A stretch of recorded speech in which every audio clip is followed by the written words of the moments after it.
મને માસિક આવતા પહેલા છાતી બહુ જ ભારે થઈ જાય છે અને દુખાવો થાય છે, તો શું મને બ્રેસ્ટ કેન્સર તો નહીં હોય ને? આવા ઘણા બધા પ્રશ્નો આપણને મનમાં ઉદ્ભવતા હોય છે, કેમ કે બ્રેસ્ટ કેન્સર એ ભારતીય મહિલાઓમાં જોવા મળતું સૌથી મોસ્ટ કોમન કેન્સર છે. તો ચાલો આજે આપણે એ જાણીએ કે આપણે આપણા બ્રેસ્ટનું સ્વપરીક્ષણ કઈ રીતે કરી શકીએ અને એવા કયા લક્ષણો જે આપણને જણાય તો આપણે તુરંત ડૉક્ટરનો સંપર્ક કરવો જોઈએ. એમાં સૌથી પહેલું છે, જો તમારે નિપલમાંથી લોહી જેવું લાલ અથવા તો બ્રાઉન કલરનો ડિસ્ચાર્જ થતો હોય.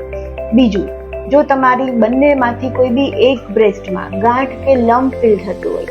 હંમેશા ગાંઠ કે લંપ ફીલ થવા માટે આપણે હથેળીના આ પાર્ટનો યુઝ કરવાનો અને મહિનામાં એક વખત આપણે બ્રેસ્ટનું સ્વપરીક્ષણ કરવું જરૂરી છે. ત્રીજું, જો તમારી બ્રેસ્ટની સ્કિન જો ઓરેન્જની છાલ જેવી તમને જણાવવા માંડે. અને ચોથું, આપણે બ્રેસ્ટની જો તમારી નોર્મલ જણાતી નિપલ બ્રેસ્ટની અંદરની સાઈઝ જવા માંડે તો આમાંથી કોઈ પણ જો એક લક્ષણ બી તમને જણાય તો તમારે તમારા ડૉક્ટરનો સંપર્ક જરૂર કરવો જોઈએ. તમારા ડૉક્ટર તમને જરૂર પડે સોનોમેમોગ્રાફી કે મેમોગ્રાફી સજેસ્ટ કરી શકે છે.